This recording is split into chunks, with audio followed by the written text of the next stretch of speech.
ویسے اگر میں تاریخ بتاؤں تو بیت المقدس روئے زمین پر یہ تیسرا اہم مرکز ہے مسلمانوں کا. حرم کعبہ اور مسجد نبوی کے بعد تیسرا حرم مسجد اقصی ہے، بیت المقدس ہے. اور ویسے اس کے انعقاد اور زمین پر اس کے پائے جانے کی تاریخ تو بہت پرانی ہے. فرمایا گیا اللہ تعالیٰ نے روئے زمین پر سب سے پہلے خانہ کعبہ کو بنوایا، وہ فرشتوں نے اس کی تعمیر کی. تو مکہ مکرمہ میں خانہ کعبہ بنانے کے صرف 40 سال کے بعد یہ فلسطین میں بیت المقدس کو فرشتوں نے تعمیر کیا. سب سے پہلے وہ جگہ فرشتوں نے اس کو مقدس بنائی. تو اس زمانے سے آدم علیہ الصلوۃ والتسلیم کے زمانے سے یہ بیت المقدس کا علاقہ مقدس ہی رہا، اور اس کو ارض المقدس کہا جاتا ہے آج بھی عربی میں. پھر انبیاء اکرام علیہ السلام آتے رہے، اور اکثر انبیاء اکرام علیہ السلام کی عبادت گاہ رہی. بنی اسرائیل کے تقریباً انبیاء اکرام بیت المقدس کو ہی اپنا مسکن بنائے ہوئے تھے، اپنا وطن بنائے ہوئے تھے.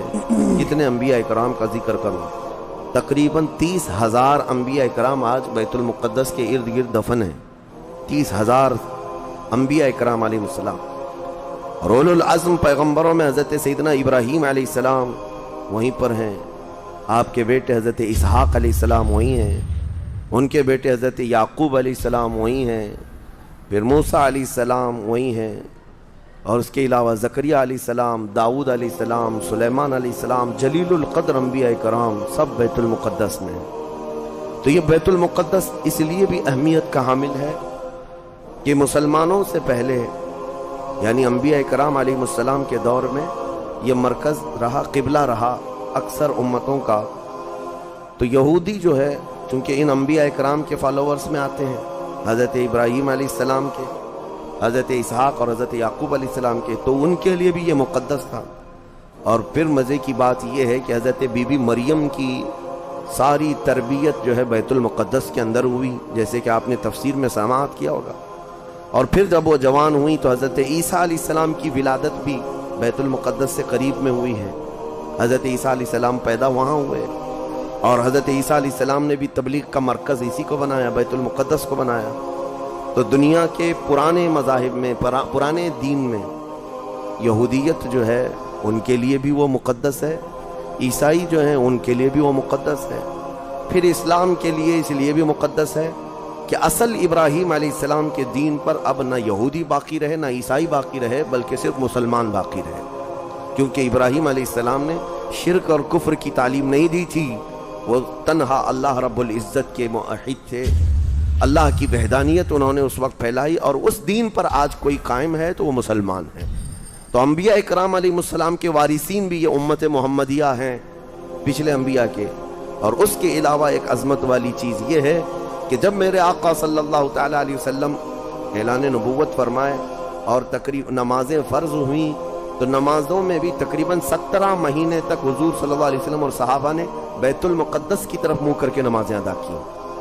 اس اعتبار سے ہمارا پہلا قبلہ وہی ہے، پہلا قبلہ جس کو قبلہ اول کہا گیا ہے. پھر حضور کی خواہش پر قبلہ بدل دیا گیا، خانہ کعبہ قبلہ ہو گیا ہمارا.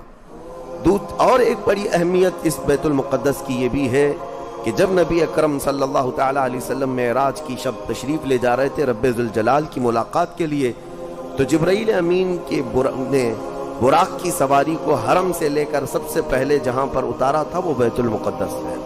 بیت المقدس جہاں پر آج بھی وہ جگہ باقی ہے جہاں رسول کریم صلی اللہ تعالیٰ علیہ وسلم کی سواری براق کو باندھا گیا تھا، اور حضور نے اندر جا کر 1,24,000 کم و بیش نبیوں کو حضور نے امامت فرمائی تھی. یہ وہ بیت المقدس ہے جہاں سارے نبیوں نے میرے نبی کا خطبہ پڑھا تھا معراج کی شب.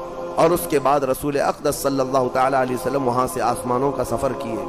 تو بیت المقدس مسلمانوں کے لیے اس لیے بھی اہم ہے کہ میرے آقا کی امامت گاہ بھی ہے اور ہمارا قبلہ بھی ہے. اب یہ زمانے میں چلتا رہا، جب حضور اکرم صلی اللہ تعالیٰ علیہ وسلم کا دور تھا ظاہری زندگی کا، اس وقت بیت المقدس پر عیسائیوں کا ہی قبضہ تھا. ہم یہ بتاتے ہیں عیسائیوں کا، لیکن عیسائیوں نے کہاں سے قبضہ کیا تھا؟ وہ تو یہودیوں سے حاصل کیا تھا. یہودیوں کو مارتے تھے، اتنی خطرناک جنگیں ہوتی تھیں عیسائیوں میں اور یہودیوں میں کہ بیت المقدس میں خون خرابہ یہ آج کی تاریخ نہیں ہے، بہت پرانی تاریخ ہے.